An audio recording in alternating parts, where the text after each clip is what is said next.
नमस्कार, आप सबको शुभ संध्या। आज की बोध कथा में आप सबका स्वागत है। कल हम लोगों ने कच्छ और देवयानी के बारे में जाना, उनके बारे में गुना और ये समझने का प्रयास किया कि आज के संदर्भ में उसकी महत्ता क्या है, देव प्रवृत्ति क्या है, असुर प्रवृत्ति क्या है।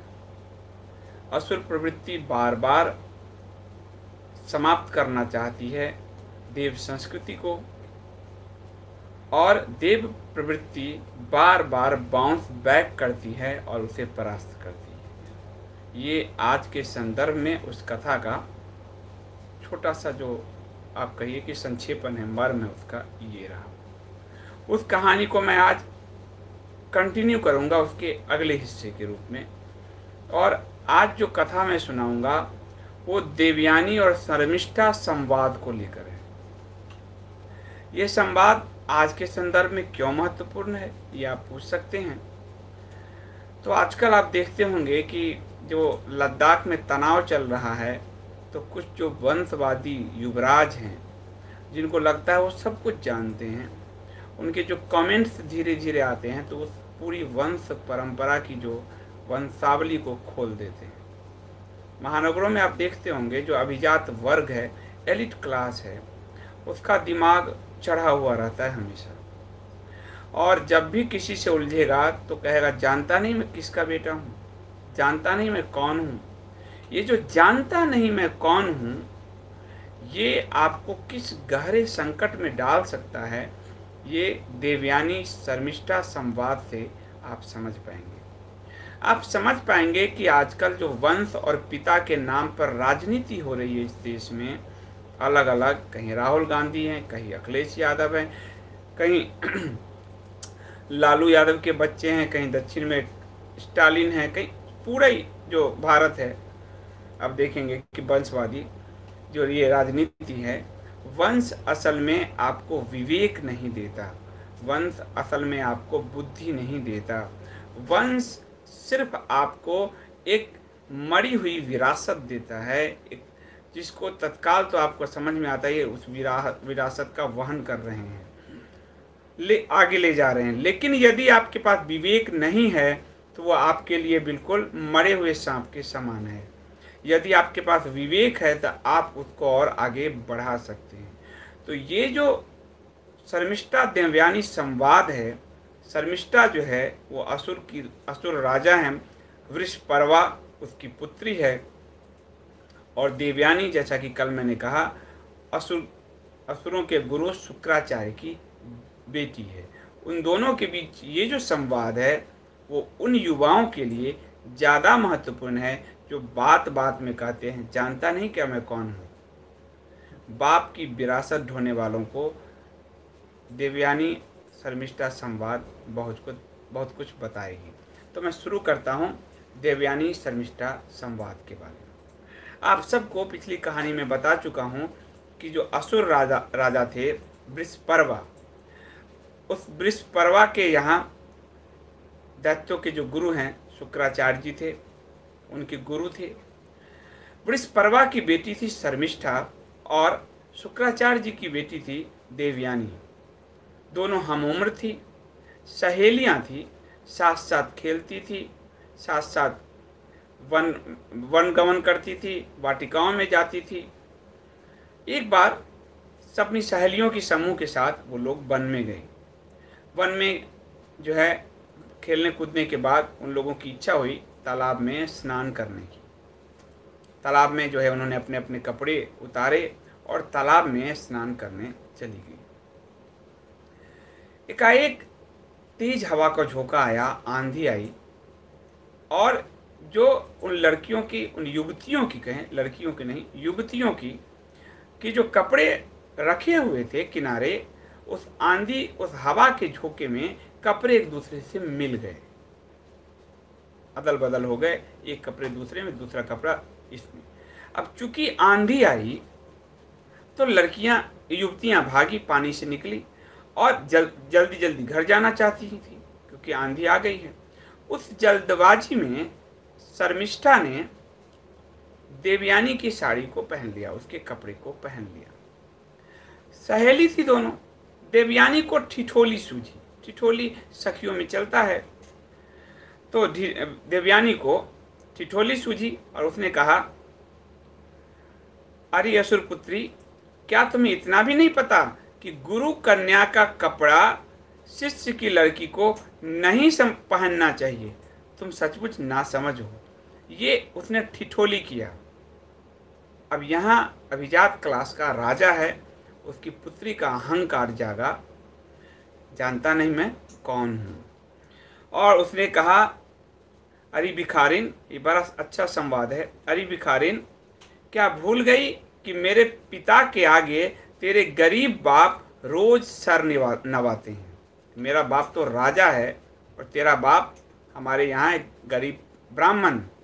तो मेरे बाप के दरबार में रोज तुम्हारे पिता सर नवाते हैं और उनके आगे हाथ फैलाते हैं। भिखारी की लड़की होकर तेरा ये घमंड। आपको दिल्ली के कई ऑडी और गाड़ी वाले लड़के आपको याद आ जाएंगे। चाय वाला कह के याद है आपको मणिशंकर अय्यर ने क्या कहा था? ये चाय वाला हमारे कांग्रेस के दफ्तर के आगे चाय का स्टॉल लगवा देंगे। तो अरे भिखारिन, क्या भूल गई कि तेरे पिता के आगे मेरे पिता के आगे तेरे जो गरीब बाप हैं रोज सर झुकाते हैं, उनके आगे हाथ फैलाते हैं दक्षिणा के लिए। भिखारी की लड़की होकर तेरा यह घमंड, चाय वाले का यह घमंड। अरे ब्राह्मणी, याद रख कि मैं उस राजा की कन्या हूं जिसके लोग गुण गाते हैं, वंश के गुण गाते हैं ना, नेहरू जी से लेके और सबके लेकर। कोई बाहरी आदमी आ जाए तो कितना कितना असहज महसूस होता है। आपने कांग्रेस द्वारा भांति भांति की जो कुटपन्नियां हैं वो आपने देखा होगा प्रधानमंत्री को लेकर। तो वही बात है कि मैं राजा की कन्या हूं जिसका लोग गुण गाते हैं, और तू उस दीनहीन ब्राह्मण की बेटी है जो मेरे पिता की दया पर जीवित है। मेरे पिता की दया पर। भारत के पिता, एक चाचा, एक बाप, समझ रहे हैं आप? भारत के जो चाचा भी हैं, भारत के बाप भी हैं। तो मेरे पिता की दया पर जीते हैं। इस फेर में ना रहना कि तू किसी ऊंचे कुल की है, तू तो चाय वाला है, आम आदमी नहीं आ सकता। तो इस फेर में ना रहना कि तू किसी ऊंचे कुल की है। मैं उस कुल की हूं जो देना जानता है, लेना नहीं। और तू उस कुल की है जो भीख मांग कर निर्वाह करता है। एक दीन ब्राह्मण की यह मजाल कि तू मुझे तमीज सिखाए। धिक्कार है तुझे, तेरे कुल को। ये शर्मिष्ठा कहती है आज के जो पॉलिटिकल युवराज हैं और उसके आसपास जो दरबारी हैं, उसकी भाषा। और शर्मिष्ठा की ये जो महाभारत में ये कहानी है, उस समय की भाषा की आप समानता देखिए कि जब अहंकार सर पे चढ़ जाता है तो क्या शर्मिष्ठा और क्या मणिशंकर अय्यर। ध्यान से आप देखिए तो आपको पूरी वो प्रणाली समझ में आएगी कि सत्ता लोगों का दिमाग कितना खराब कर देता है, और उनके बच्चों का दिमाग तो और ज्यादा खराब कर देता है कि मेरा बाप। अब मजाक था, ये मजाक बहुत बड़ा विवाद बन गया, और जब विवाद बन गया तो ऐसा हुआ कि दोनों सखियों के बीच हाथापाई की नौबत आ गई। और हाथापाई की जब नौबत आई तो वो राजा की पुत्री, ये साधारण ब्राह्मणी, उसने करके झोटा, उसे बाल जो है पीटा और बगल के जो कुआं था उस कुएं में धकेल दिया, मारने के लिए फेंक दिया। मारने के लिए उसको मरने के लिए फेंक दिया उसने। लेकिन संयोग से वो कुआं सूखा था। अब मरने के लिए फेंक दिया। आपको वो पूरे आपको इस संदर्भ में ध्यान आएंगे अभी कि जिसने भी एंटोनियो माइनो कह दिया। तो आप देखिए अर्णब गोस्वामी के साथ 10 साल गुजरात की यात्रा में आप देख लीजिए कि जो भी बोलेगा उसको मरने के लिए फेंक दिया जाएगा, उसको मार कर फेंक दिया जाएगा। ये स्थिति होती है। ये नशा है अभिजात क्लास का, पॉलिटिकल क्लास का। बिहार में एक समय शासन व्यवस्था किस अराजकता में थी और कोई बोल नहीं सकता था। मुलायम और अखिलेश की याद शासन में भी यही था। तो जब भी कोई वंशवादी अपने बाप की विरासत को ढोते हुए इस तरह की व्यवस्था करता है तो वो सामने वाले को मारने से भी नहीं चूकता, क्योंकि उसको लगता है कोई मेरा क्या बिगाड़ लेगा। अभी हाल में तिहाड़ जेल से मनु शर्मा छूटा, जिसने मनु शर्मा, आपको ध्यान होगा कि चेष्का लाल को जिसने गोली मार दी थी, सिर्फ इस ईगो पर कि बार बंद हो रहे हैं और उसको शराब नहीं परोसी गई, उसने गोली मार दिया। इस शर्मिष्ठा की कहानी आज के हर उस अभिजात युवा की कहानी है जो बाप की विरासत पर इतराते हैं, बाप के नाम पर धौंस जमाते हैं। तो फिर वो अपने महल लौट गई, उसको फेंक के तो मर गई, लेकिन वहां पानी था नहीं, कुआं सूखा हुआ था। उसी समय भरत वंश के राजा ययाति वहां से गुजर रहे थे और उनको प्यास लगी थी। ये ययाति जो पांडव हैं, पांडवों के पूर्वज हैं, भरत वंश से आते हैं और पांडवों के पूर्वज हैं ययाति। तो ययाति वहां से गुजर रहे थे, उन्होंने आवाज सुनी, झांका तो देखा कुएं में एक युवती गिरी है। पानी की प्यास बुझ गई, उन्होंने कहा कि अरे कौन हो तुम? तो उन्होंने उसको निकाला तो जब आखिरी पायदान से निकाल रहे थे तो युवती ने अपना दायां हाथ बढ़ाया और ययाति ने अपने दाएं हाथ से उसको खींच लिया। दायां हाथ बताता हूँ इसका, खींच लिया। अब देवयानी तो गुस्से में थी, उसने कहा कि ययाति ने पूछा कौन हो तुम? उसने कहा मैं असुर गुरु शुक्राचार्य की पुत्री हूं, लेकिन तुमने अपना दायां हाथ बढ़ाकर मुझे बढ़ाया है मेरी ओर, तो तुमने मेरा पानी ग्रहण किया है। अब मैंने तुम्हें अपना पति मान लिया है, तुम मुझे स्वीकार करो। वो देवयानी कहती है। उस जमाने में प्रतिलोम विवाह नहीं होता था। अनुलोम और प्रतिलोम, ये दो तरह के विवाह हमारे शास्त्रों में इसका वर्णन है, साथ ही इसका वर्णन समाज शास्त्र में भी होता है। तो इसमें जो कोई, आप ये समझिए कि ऊंचे कुल का कोई पुरुष है और कोई नीचे कुल की कन्या से विवाह कर ले तो अनुलोम विवाह ये स्वीकृत था। कोई ऊंचे वर्ण का जो है पुरुष है वो किसी से भी विवाह कर सकता था, ये अनुलोम था। लेकिन कन्या के कुल के मर्यादा को, कन्या किसी निम्न कुल के अगर पुरुष का वरण करती है तो ये प्रतिलोम विवाह था और इस विवाह की मनाही थी। इसलिए राजा ययाति कहते हैं, भरतवंश के राजा होते हुए भी, कि तुम ब्राह्मणी हो, असुर गुरु शुक्राचार्य की पुत्री हो, तुम मुझसे श्रेष्ठ हो, मैं क्षत्रिय हूं, मैं तुमसे विवाह नहीं कर सकता। और ये कहकर ययाति वहां से चले जाते हैं। देवयानी गुस्से में है कि अब मैं इस राज्य में नहीं रहूंगी, वृषपर्वा के राज्य में नहीं रहूंगी, जिसकी बेटी ने मेरे पिता को भिखारी कहा, और वो गुलाल रो रही है और वहीं वृक्ष के नीचे बैठकर वो घर नहीं जा रही है। इधर शाम ढल चुका है और गुरु शुक्राचार्य बहुत चिंतित हैं, बेटी उनकी आई नहीं है और संध्या हो चुकी है। तो वो एक दासी को भेजते हैं कि देखो, वन में वाटिका में खेलने गए थे, अपनी सहेलियों के साथ गए थे, वो वहाँ है या नहीं, कहाँ गई। तो जो परिचारिका है, वो जो दासी है, वो जाती है वहाँ और देखती है कि वो मोटे मोटे आंसू के साथ रो रही है, गाल लाल है, आंखें बड़ी लाल है और वो बहुत गुस्से में है, क्रोध में है। वो पूछती है कि क्या हुआ, तो वो कहती है कि अब मैं इस राज्य में नहीं रहूंगी, पिता से कहना कि अब मैं इस राज्य में नहीं रहूंगी, जिस राज्य में मेरे पिता का सम्मान नहीं, मेरा सम्मान नहीं, उस राज्य में रहना व्यर्थ है। और वो अपनी सेविका को ये कहकर भेज देती है। वहां से गुरु शुक्राचार्य दौरे दौरे आते हैं और वो कहते हैं कि क्या हुआ। उसके बाद देवयानी अपने पिता को ये कहानी बताती है। पिता सोचते हैं कि ये दो सहेलियों की आपस का जो है मन मुटाव है, तो वो हंस के टालना चाहते हैं और वो कहते हैं कि हर व्यक्ति अपने किए का फल भोगता है। बुराई का नतीजा बुरा और अच्छाई का नतीजा अच्छा ही होता है। तो दूसरे की बुराई में हमें कुछ भी हानि नहीं पहुंच सकती, ये उसकी बुराई है। तो तुम किसी पर दोषारोपण ना करो। सोचो कि हमारा ही कोई दोष होगा जिसकी वजह से ऐसा हुआ, कोई हमारा कर्म होगा ऐसा। वो कहती है नहीं, ये मेरा कर्म तो हो सकता है पिता महाराज, लेकिन ये आपको, आपके लिए अपशब्द कह रही है, तो मैं आपके लिए अपशब्द कैसे बर्दाश्त कर सकती हूँ। वो कह रही है, उसका पूरा संवाद है, पिताजी मुझ में दोष हो सकते हैं, लेकिन चाहे दोष हो या गुण, उन सब की जिम्मेदारी मेरी होगी। मुझ दूसरों को इससे कोई मतलब नहीं है।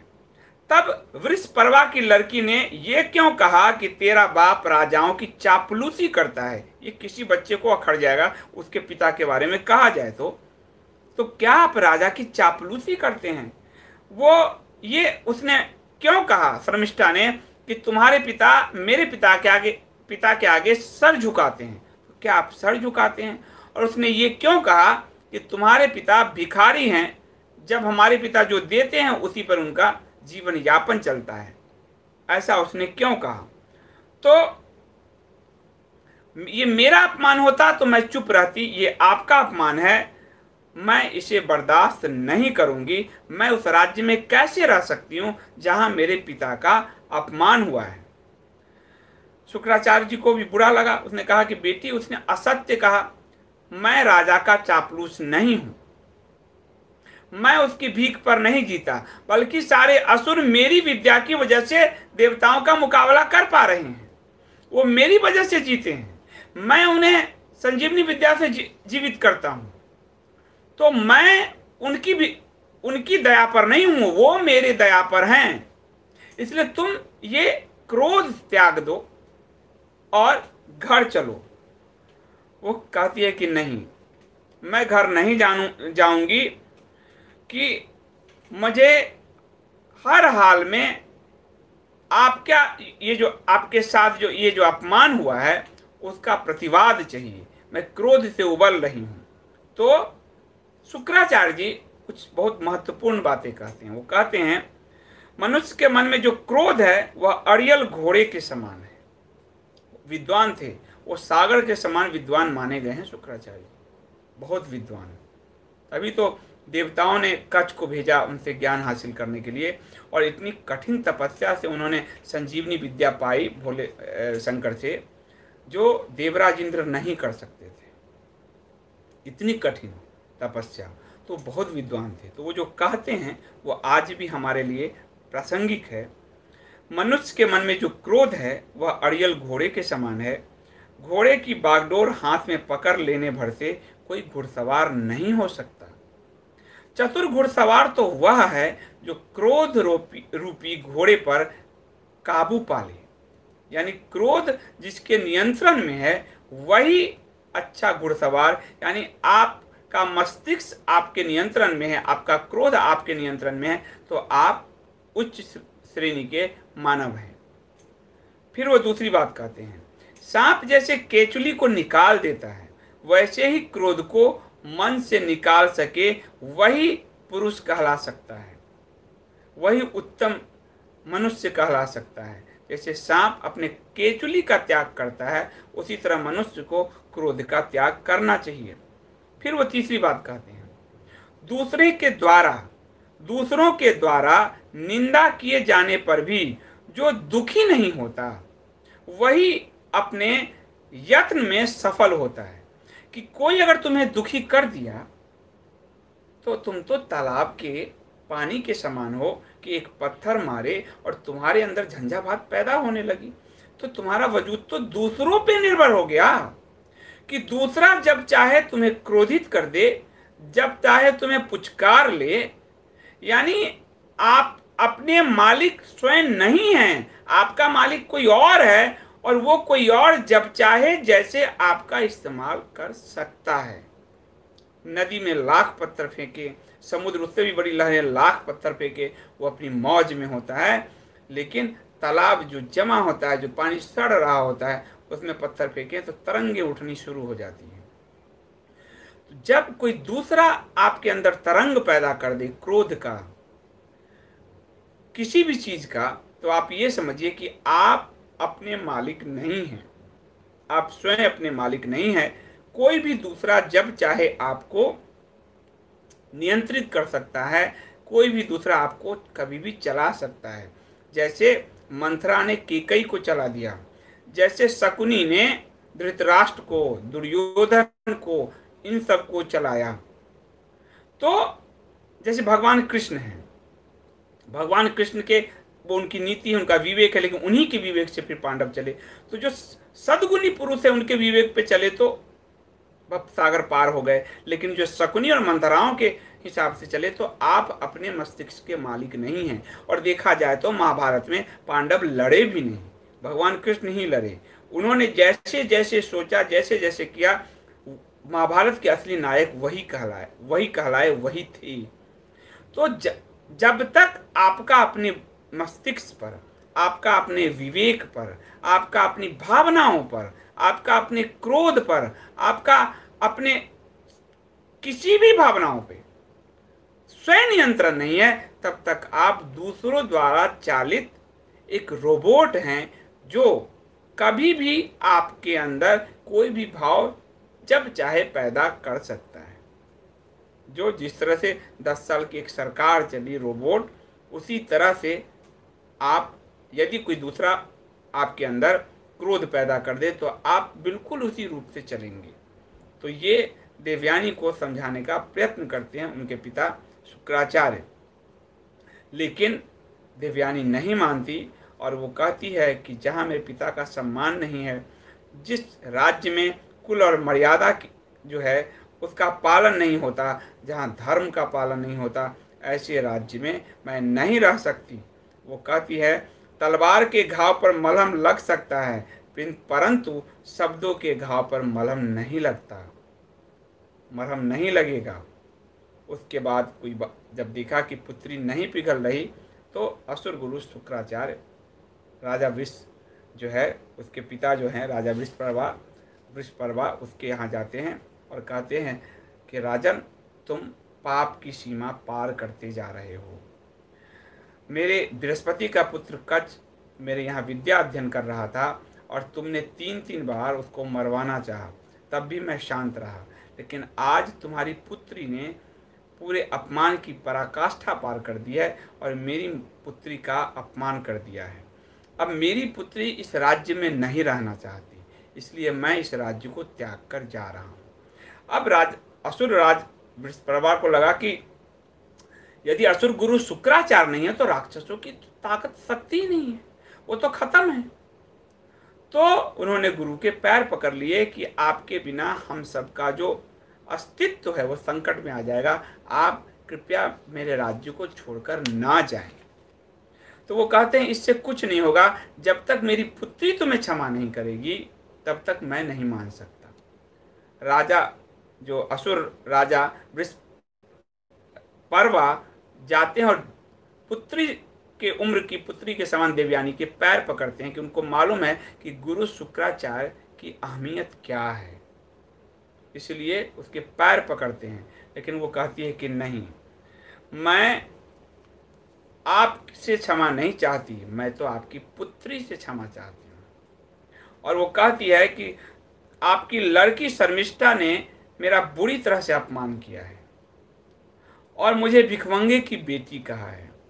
एक बार आप देखते होंगे शादी, बहुत सारे लोग गृहस्थ होंगे, यदि आप गृहस्थ जीवन में अपनी श्रीमती जी के कभी मायके के प्रति थोड़ी सी कठोरता वाली बात आपने कह दी तो जीना आपका हराम हो जाएगा, इस बात को याद रखिएगा। तो कभी भी किसी भी स्त्री के, युवती के पिता और भाई पर भूल कर भी कमेंट ना करें, वरना बड़ी मुसीबत आ जाएगी। तो वो कह रही है कि मुझे भिखमंगे की बेटी का मैं तो माफ़ नहीं करूँगी, इसलिए एक ही शर्त है जिस पे मैं माफ़ कर सकती हूँ कि वो मेरी नौकरानी बनकर रहे और मेरे पिता जहाँ मेरा विवाह करें वहाँ भी ये मेरी नौकरानी की हैसियत से जाए, इसको मैं पूरी उम्र नौकरानी बनाकर रखूँगी। एक शर्मिष्ठा का जो एक वचन है वो उसके लिए कितना घातक हुआ ये देखिए, और देवयानी का जो ये अहंकार है वो उसके लिए कितना घातक होगा वो आगे आएगा। कि क्षमा बरन को चाहिए छोटन को उत्पात। अब उसका पिता क्षमा मांग चुका है, लेकिन देवयानी का अहंकार अब 7वें आसमान पर है। तो वो कहती है ये शर्मिष्ठा पूरी जिंदगी मेरी नौकरानी रहे, जहां मैं विवाह करके जाऊं वहां भी ये मेरी सखी की हैसियत से नहीं, नौकरानी की हैसियत से चले। अब पुत्री क्या करे, क्योंकि अगर असुर गुरु चले गए तो असुरों की तो सारी शक्ति खत्म।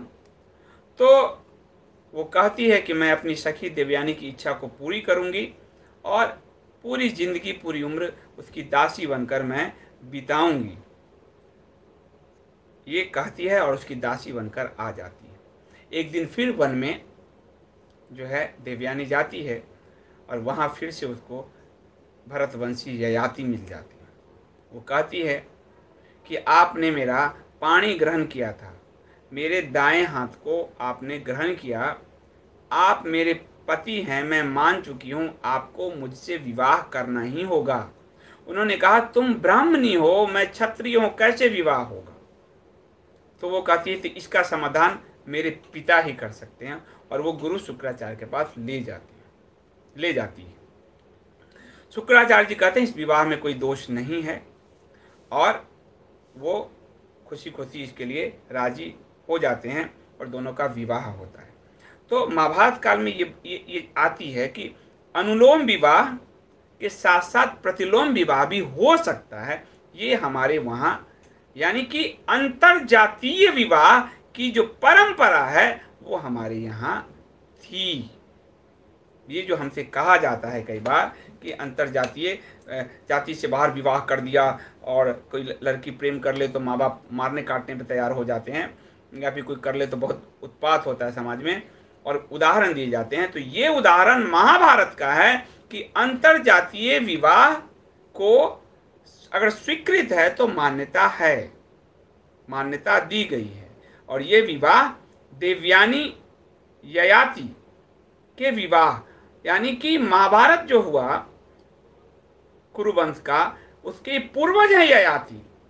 तो उस समय ये प्रतिलोम विवाह हुआ है, यानी उस समय अंतरजातीय विवाह हो सकती थी, यानी दोनों परिवार सहमत हैं। तो ये एक बहुत बड़ा बदलाव उस जमाने का है जो आज भी कई जगह नहीं लोग मानते और जाति के बंधन को कठोर किए हुए रहते हैं, और जिसके कारण हमारा समाज बिखरता है, हिंदू समाज, और आपसी द्वेष पैदा होता है। कई जगह जातियों के कारण कितनी जो ऑनर किलिंग हुई है, लड़कियों को मार दिया गया है। महाभारत में जो प्रसंग आता है कर्ण का, और कर्ण को जो कहती है सूत पुत्र द्रौपदी, वो क्या है, वो स्त्री के अधिकार का रक्षण किया गया है। स्त्री जिससे चाहेगी उससे विवाह करेगी। अगर सूतपुत्र से विवाह का प्रावधान नहीं होता तो कर्ण राज्यसभा में भाग ले ही नहीं सकता था, उसने लिया, यानी उससे विवाह की मान्यता थी। लेकिन द्रौपदी किसको वरण करेगी, ये द्रौपदी की इच्छा है, वो उसके स्त्री अधिकार हैं।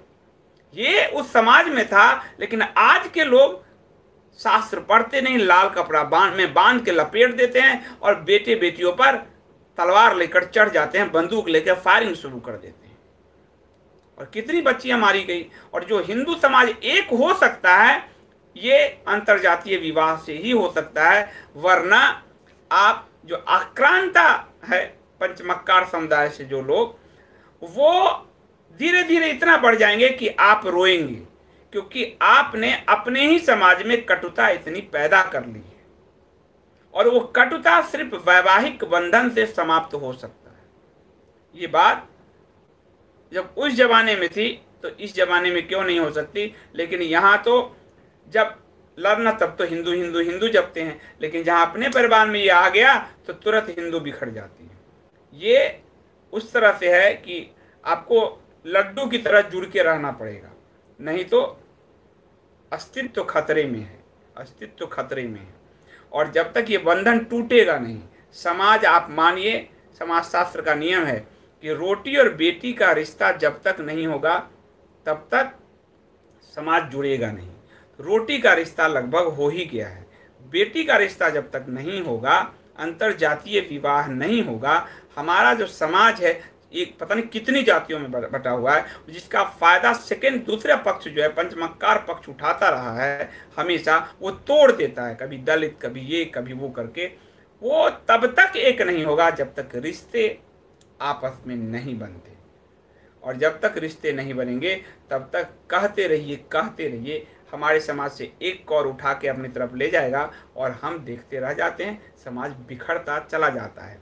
तो उस समाज में जब भरत वंश के राजा ययाति और असुर गुरु शुक्राचार्य की पुत्री देवयानी का विवाह हो सकता था और इसको शास्त्र ने माना है, तो आज पता नहीं किस शास्त्र की दुहाई देकर अपने बच्चों की ऑनर किलिंग की जाती है। तो फिर उनका बड़ी धूमधाम से विवाह हुआ और शर्मिष्ठा दासी बनकर गई। पर शर्मिष्ठा थी तो राजकुमारी, सुंदर तो थी, ययाति का हृदय उस पर भी आ गया।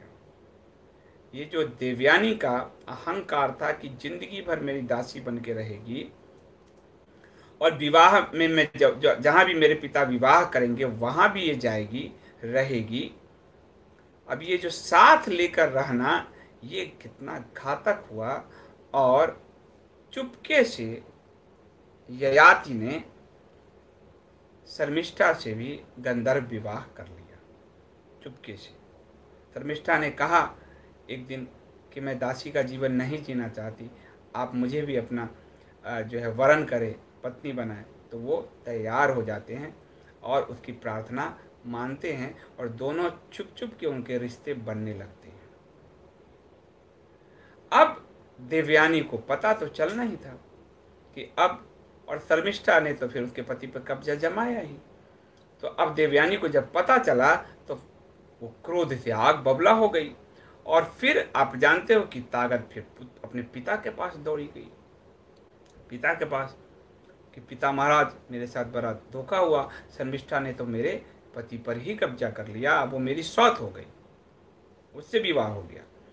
अब शुक्राचार्य की तो प्रिय पुत्री, तो शुक्राचार्य जी ने श्राप दे दिया ययाति को कि तुम जिस सुंदरता और जिस काम के वशीभूत होकर शर्मिष्ठा को तुमने विवाह किया है, जिस सौंदर्य और काम के वशीभूत होकर वही तुम्हारा नष्ट हो जाए और तुम वृद्ध हो जाओ।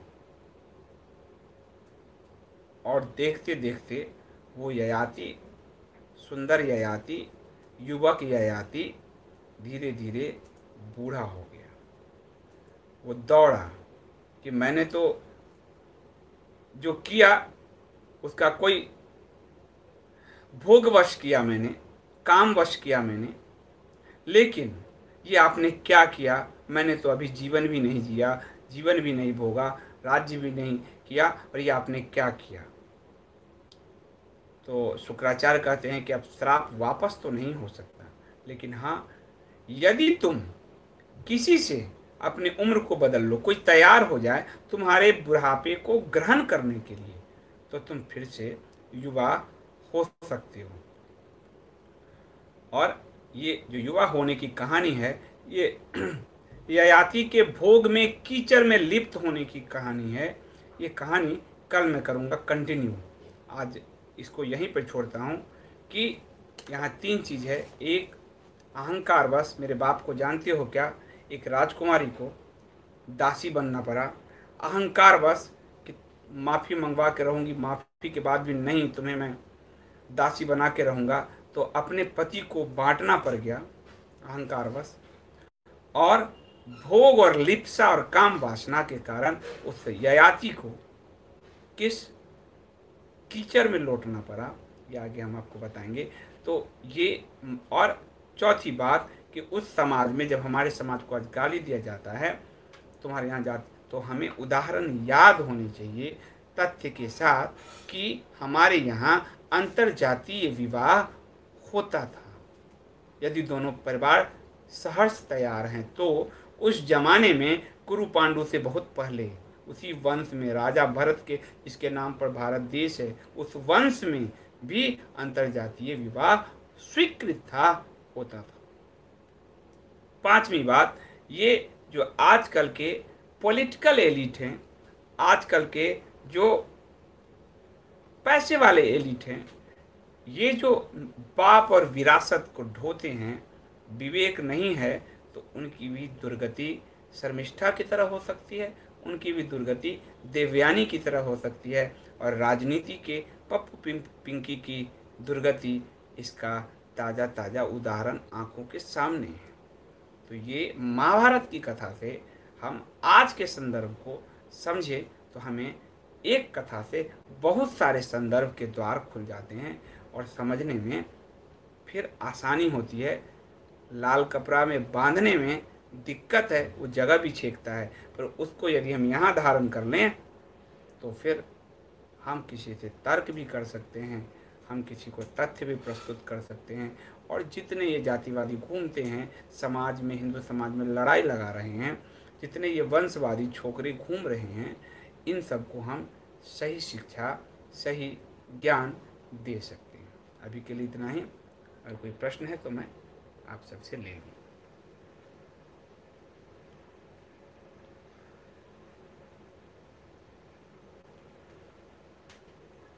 नकुल जी, वो उत्तराखंड के मंदिरों वाली जो स्थिति आप कह रहे हैं उस पर मैंने पूरा वीडियो दिया है, तो उस सब पे बाद में, अभी तो इसमें बौद्ध कथा पे ही बात होती है। राजा रवि वर्मा की फेमस पेंटिंग है देवयानी ययाति की।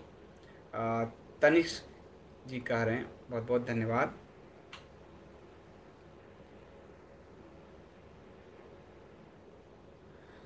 मोनालिका जी कह रहे हैं जाति सूचक बिजनेस ही जब नहीं बचा तो जाति सूचक विवाह करने का क्या फ़ायदा। जाति सूचक विवाह करने का ये फ़ायदा कि हमारा जो समाज बिखरा हुआ है अभी जातियों में, हम अभी कहते हम हिंदू हैं, और जब हमारे सामने संकट आता है तो हम हिंदू एक क्यों नहीं होते, पर वास्तव में हम एक होना नहीं चाहते। यदि हिंदू एक हैं तो हमें उस एक जो कुरीति हमारे समाज को जकड़े हुए है उसको तोड़ देना चाहिए, और हमें अंतर्जातीय विवाह की तरफ जाना चाहिए ताकि हम अपने समाज को एक कर सकें। वरना संकट में हिंदू हिंदू चिल्लाने से, जब संकट आ जाए, जंगल में हों हम, और जंगल आप जानते हैं 2050-60 में भारत की क्या स्थिति होगी, और वहाँ सामने शेर आए तो राम राम राम राम कहने से कोई उपाय नहीं है। शेर को मारने के लिए बंदूक पहले ले जाना पड़ता है, उस समय राम भी नहीं बचाएंगे।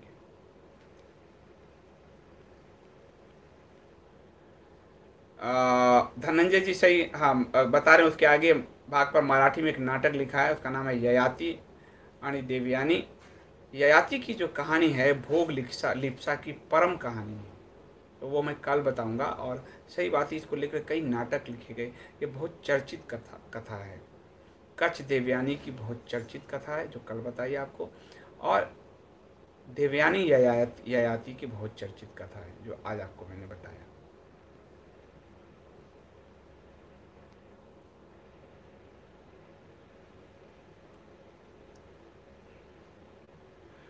अंजू भारती जी कहते हैं उन्होंने दैत्यों को नैतिकता क्यों नहीं सिखाई। दैत्य संस्कृति में नैतिकता कहाँ थी, वो तो अनैतिक अनाचार उनका परम शस्त्र था, तो उसमें नैतिकता कहाँ से आता। वो तो शुक्राचार्य जी ने खुद इंद्र की पुत्री से विवाह किया था, और ये मैंने आप लोगों को कहानी सुनाई है कश्यप ऋषि की, कि कश्यप ऋषि की संतानें ही हैं देवता और असुर। सुशील सिंह जी बहुत धन्यवाद, आपका बहुत बहुत धन्यवाद सुपर चैट के लिए। तो वो माता का जो संस्कार है, उनका जो सोशलाइजेशन है, उसके कारण एक तो देव बन गया, दूसरा असुर बन गया। तो जो देव है वो नैतिकता है, जो असुर है अनैतिकता है। और शुक्राचार्य तो बाद में सिखाते, पहले पिता तो एक ही है, पर माता के सोशलाइजेशन संस्कार के कारण एक देवता बन गया, एक असुर बन गया।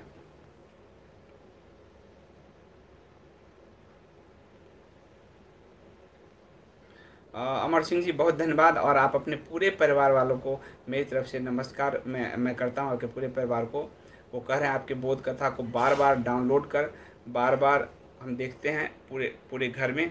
तो आप घर के आपके सभी घर के ये परिवार के सदस्यों को मैं नमन करता हूँ और उनको हृदय से धन्यवाद देता हूँ। बहुत धन्यवाद अमर सिंह जी।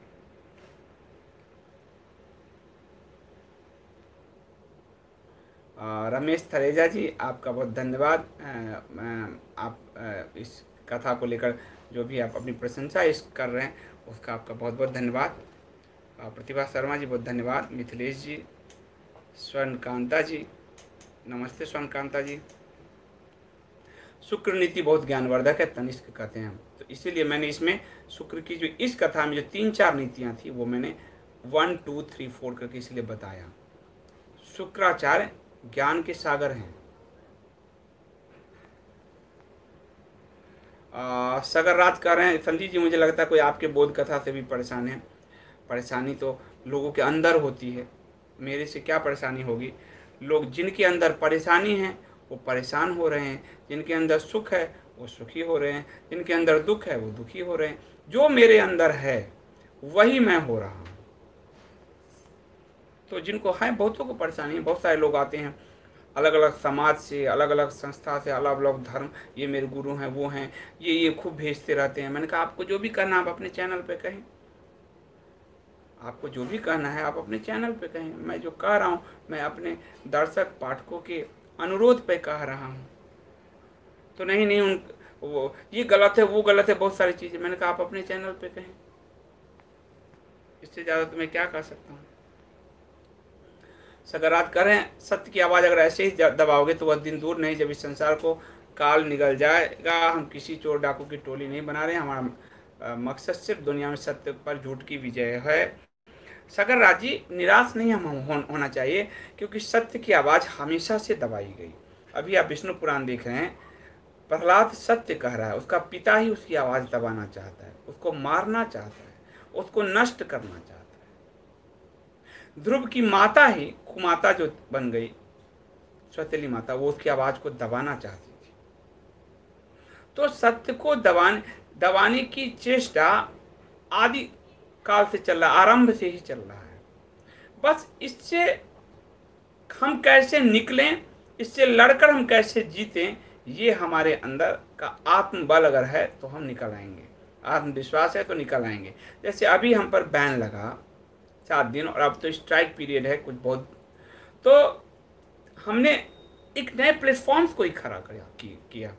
और अब आप indiaspeaksdaily.com पे लाइव देखते हैं, वहाँ चैटिंग में भाग लेते हैं। आज करीब 200-250 लोग आज चैटिंग में भाग लिया उन्होंने। अभी बोध कथा में 146 लोग हैं, वहाँ 3:30 बजे की उसमें 200 लोग थे। तो हमने अपने प्लेटफॉर्म्स को शुरू किया। इसका यूट्यूब का जो प्रतिद्वंदी है उसका नाम यहाँ लेना उचित नहीं है, इसलिए आप लोग टेलीग्राम अगर ज्वाइन कर लें, इंडिया स्पीक्स डेली का टेलीग्राम डाउनलोड कर लें, उसमें इंडिया स्पीक्स डेली सर्च करके चैनल को ज्वाइन बटन दबाना है, आप ज्वाइन हो जाएंगे उस चैनल में। वहाँ सारी डिटेलिंग दी जा रही है, तो हमने वहाँ खड़ा कर दिया। उसकी क्वालिटी, गुणवत्ता देख के लोग कर रहे हैं आपने बहुत अच्छा किया। और 3:30 बजे का लाइव वहीं होगा, हो रहा है, होगा क्या, हो ही रहा है, रोज हो रहा है। यहाँ बोध कथाएं, साथ में आपको अलग अलग चीज़ें रिकॉर्डेड वर्जन में मिलेगी, रिकॉर्ड हम करके देंगे। लेकिन हम दबे तो नहीं, हम तो लड़ते रहे। तो लड़ना, तो जो लड़ेगा नहीं फिर वो तो जन्म भी नहीं लेगा। सुरेश जी धन्यवाद, राजेश जी, तो सुशील जी बहुत धन्यवाद। अब मैं इसको आप सबको नमस्कार। अंजू भारती जी आपको भी नमस्कार। नील रतन साहू जी बहुत बहुत धन्यवाद, काफ़ी धन्यवाद है। बहुत बहुत हमारे अप्रवासी साथी हैं, उनके यहाँ शायद अभी दिन का समय होगा, सुबह का, तो आपका बहुत धन्यवाद सुपर चैट के लिए। तो हम सब बोध कथा के जरिए हमारा प्रयास क्या, हम किसी के लाइन को छोटा नहीं करें, हम अपने लाइन को इतनी बड़ी कर दें, खींच दें कि हर लाइन छोटी नजर आए उसके आगे। और हम अपने अध्यात्म से कर सकते हैं। हर देश की एक उसकी जो है मिलाने की शक्ति है, भारत में वो शक्ति आध्यात्मिकता है।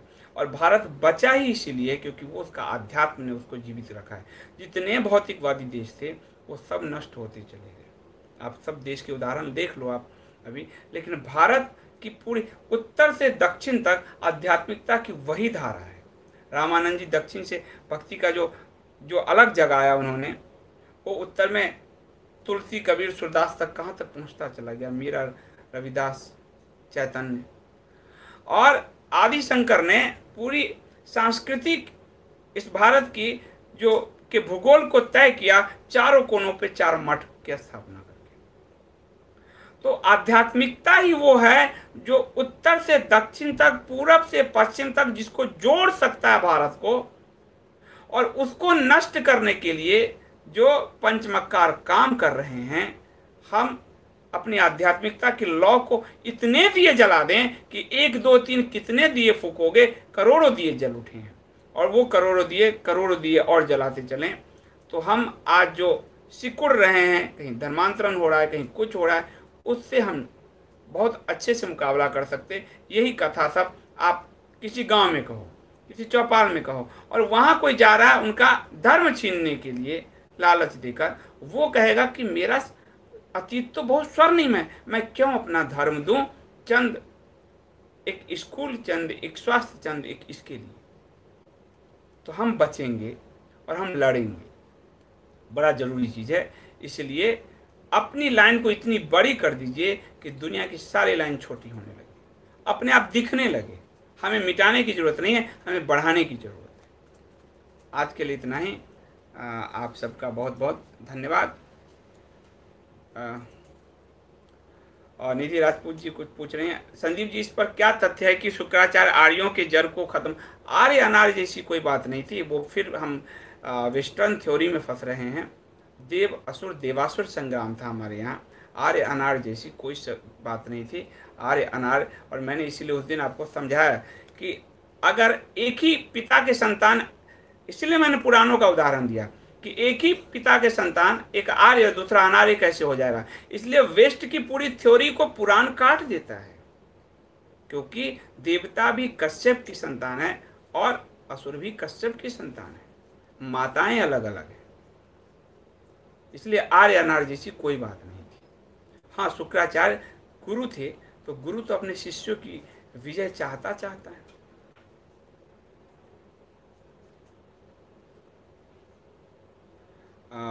जो है मोनालिका श्रीवास्तव जी करें, बुद्धिज्म में भी युद्ध नीति होती है। बोधि धर्म ने कलाईपट्टू सिखाया है, जिससे आज आप कुंफू के नाम से जानते हैं। हाँ मोनालिका जी, मैंने इस पर एक वीडियो दिया था, तो ये आपको इसका पूरा जो है, और ये जो कलाईपट्टू है इसका जो विकास है परशुराम जी ने किया था, और उससे भी पहले अगस्त्य ने जो हाथों से, और परशुराम जी ने इसमें शस्त्र विद्या का किया संधान, और यही बोधि धर्म चीन, जापान, कोरिया तक जो पहुंचा वो बोधि धर्म के कारण पहुंचा। तो ऐसा नहीं है कि, लेकिन बाद में जो खुद भगवान जो बुद्ध थे, जब सिद्धार्थ थे, तो उन्होंने शस्त्र विद्या सीखी थी, शाक्य गणराज के वो राजकुमार थे, सीखी थी, तो था उस वक्त। लेकिन अशोक ने जब राजाश्रय इसको दे दिया, और उसके बाद जो है, तो इसीलिए मौर्य काल के समय ही ये ढाने लगा। आप देखिए कि बृहदत्त की जो हत्या हो जाती है उस काल में ही ये ढाने लगा। तो ऐसा नहीं कि वो खुद राजकुमार सिद्धार्थ ने युद्ध कला सीखी थी। सुनील जी बहुत धन्यवाद आपका। जगदीप जी कह रहे हैं कि अज्ञानता के कारण आज सनातन धर्म के प्रति लोगों में गलत भ्रांतियां फैली हुई है। बिल्कुल इसी को दूर करने का हम प्रयास कर रहे हैं। मैं कोई ज्ञानी नहीं हूँ, अभी भी कह दूँ, कई लोग चिढ़ते हैं, मैसेज करते हैं, आपने ये कहा, आपने वो कहा, मेरे गुरुजी, मेरी संस्था, मेरा समाज, पता नहीं क्या क्या। मैं कोई, मेरा दावा नहीं है। मैं उतना ही जितना जानता हूँ उतना मैं अपने मित्रों, पाठकों, दर्शकों के साथ साझा करता हूँ। मेरा कोई दावा नहीं कि मैं बहुत कोई ज्ञानी वानी हूँ, ऐसे कोई बात नहीं है। तो लेकिन अज्ञानता दूर कर सके इसके लिए एक दिया तो जला ही सकता हूँ। दिया जलाने की भगवान ने बोध तो दिया ही है, होश तो दिया ही है, वही दिया जलाने का प्रयास कर रहा हूँ। लोकाक्षी जी कह रहे हैं कि ये शास्त्र हमारे बच्चों के स्कूल में कब पढ़ाया जाएगा, इसके लिए हमें क्या करना होगा। लोकाक्षी जी, हम स्कूल पर क्यों आश्रित हैं? मैंने आज भी अभी कहा, अभी कि काश्यप ऋषि के समय तो कोई स्कूल नहीं थे, पर उनकी एक पत्नी की संतान असुर बनी, एक पत्नी की संतान देवता बनी। हम स्कूल पर, यानी हम अपनी जो सोशलाइजेशन का जो हमको हमारा दायित्व है, संस्कार, उसको हम स्कूल पर डालना चाहते हैं। वो जो वेतन भोगी टीचर है वो कैसे समझा पाएगा? हम माँ बाप होकर क्यों नहीं समझा पा रहे? मेरे बच्चों को तो सारी कहानी पता है और वो बीटेक भी कर रहा है, कोई ऐसा नहीं पुरातनपंथी वो धोती पहन के घूम रहा है। हम क्यों नहीं कर सकते? मेरी नानी ने तो बचपन में सारी कहानियां की थी और आज मैं एज ए लेखक, हिंदी में सबसे ज्यादा बिकने वाला लेखक को मैं पोंगापंथी तो हूं नहीं मैं, लेकिन मेरी नानी ने सिखाई थी। वो स्कूल पे अगर छोड़ देती मुझे तो मैं भी किसी कन्वेंट में पढ़ा, मैं भी कुछ क्रॉस लिए घूमता। तो मैं अपना दायित्व दूसरों पर क्यों डालूं? और मैं यह उदाहरण अपना इसलिए देता हूं कि मैं जीवन में जो करता हूं वही आपको कहता हूं कि स्कूलों में इतिहास की किताबें कब लगेंगी? ये कभी लगेगी ना लगेगी, मैं इतिहास की किताब लिखकर अपने पाठकों को सही इतिहास क्यों ना बताऊं? और इसीलिए मैंने कहानी कम्युनिस्टों की लिखी। मैं स्कूल के भरोसे क्यों बैठा रहूं? किस लिए बैठा रहूं? परमात्मा ने मुझे 2 हाथ भी दिए और दिमाग भी दिया, पशु से मुझे अलग किया। ईश्वर ने क्या इतनी ये मुझ पर बहुत बड़ा उपकार नहीं किया कि उन्होंने पशु नहीं बनाकर मनुष्य बना दिया? तो मैं क्यों ना करूं? और मैं इसी सिद्धांत को जीता हूं। इसलिए मैं हर सोचता हूं, मैं किसी को कहूं इससे अच्छा मैं अभी आपके सामने उदाहरण है कि अगर उन्होंने बैन किया यूट्यूब ने, तो मैं रास्ते क्यों ना खोजूं? मैं पहाड़ क्यों न चीर दूं? मैं क्यों रोऊं कि तुम्हारे लिए तुम ही हो, हमारा प्लेटफॉर्म नहीं बन रहा है? हम अपने यहां क्यों नहीं कर सकते? और हमने किया। ये आत्मबल बड़ा जरूरी है और ये आत्मबल तभी आएगा जब हमारी जो दृष्टि है वो अंदर की तरफ मुड़ेगी। हम हमेशा बाहर ही देख रहे हैं और बाहर देखते देखते ही एक दिन टकरा जाते हैं और नष्ट हो जाते हैं। अंदर की यात्रा जिस दिन शुरू हो जाएगी उसी दिन से समस्या के सारे समाधान निकल आते हैं। फिर कोई समस्या नहीं रहती जिंदगी में, समस्या होती ही नहीं। कुछ सब समाधान ईश्वर ने हमारे अंदर ही भरा है। क्यों? क्योंकि हम उस ईश्वर की संतान है। परमात्मा, परम आत्मा, उसने हर मनुष्य प्राणी में उस आत्मा का विस्तार किया, अपना ही विस्तार किया है। तो वो जो परमात्मा हमारे अंदर है वो क्या इतना अज्ञानी है कि वो दूसरे पे बैठा रहे? उसको पहचानने की जरूरत है। वो जो बिंदु है उसको पहचानने की जरूरत है जो हमारे अंदर है। तब जाकर हम इस लड़ाई को जीत पाएंगे। अब छोटे से आदि शंकर पैदल केरल से केदारनाथ पहुंच गए, पूरा भारत मथ डाला, चारों मठ बना दिया, पूरे ब्रह्मसूत्र गीत सब महाभाष्य सबका फिर से उद्धार किया। वो सोचते मेरे लिए तो बस नहीं चल रही, ट्रेन नहीं चल रहा, साइकिल नहीं है, मैं कैसे जाऊंगा? कोई क्यों नहीं ये व्यवस्था करता तो कर पाते। विवेकानंद के पास तो पत्र भी नहीं था, वो उनको ये भी नहीं पता था कि कहीं कुछ शिकागो में है, कहीं कुछ हो रहा है, और चले गए और नियति ने वहां पहुंचा दिया। बस आप पहला कदम तो उठा दो, नियति पहुंचा देती है। और वहां जो पत्र लेकर बैठे थे वो तो डिनर खाते रहते। हम कौन जानता है कि शिकागो में और कौन कौन थे? तो कदम उठाना होता है, नियति अपने आप साथ देती है। ये मेरा अपना अनुभव है और भारत के शास्त्र भी यही कहते हैं। बहुत बहुत धन्यवाद। बहुत लंबी हो चुकी है तो हम जो है इसको मैं समाप्त करता हूँ। बहुत धन्यवाद मोनालिका जी। सिद्धार्थ जी, हम कब सीखेंगे? यही तो सवाल है। हम यही तो कर रहे हैं, हम सीखेंगे क्यों? हम हराएंगे और हराएंगे वही अपनी लाइन बड़ी खींचकर। सत्य आपके पास है, आपने प्रकट कर दिया, झूठ की ये माया खत्म। बस सत्य हम प्रकट करना नहीं जानते, हम सिर्फ दूसरों में ढूंढ रहे हैं और इस दूसरे के कारण बार बार वो मजबूत हो रहे हैं क्योंकि हम बार बार उन्हीं का नाम ले रहे हैं। और ब्रह्मांड में कंप्यूटर के हार्ड डिस्क की तरह सब कुछ जमा होता है। हम लड़ने के लिए भी उन्हीं का नाम बार बार जो ले रहे हैं, ये मुझे अनुभव हुआ कि हम उसकी ताकत बढ़ाते जा रहे हैं, असुरों की शक्तियां बढ़ रही है। हम अपने यहां अपने नाम नहीं ले रहे और वो ब्रह्मांड के हार्ड डिस्क में वही फीड होते जा रहे हैं। इसलिए सोचने की पूरी प्रक्रिया को बदलने की ज़रूरत है। बहुत काफ़ी लंबी हो गई है और मैं इसको अब समाप्त करूं। फिर मैं कल मिलता हूं 3:30 बजे। आप सबसे अनुरोध है कि उस प्लेटफॉर्म पे आइए। वो प्लेटफॉर्म क्या है, ये प्रतिद्वंदी है तो यहाँ बोलने पर फिर बैन होगा। तो आप टेलीग्राम पे आइए, टेलीग्राम डाउनलोड कीजिए computer mobile Google play store से, और उसमें सर्च कीजिए इंडिया स्पीक्स डेली और उस चैनल को ज्वाइन कर लीजिए। वहाँ टाइम टू टाइम जो एक्यूरेट टाइम की सारी इन्फॉर्मेशन दी जा रही है। आपका बहुत बहुत धन्यवाद। शुभ रात्रि।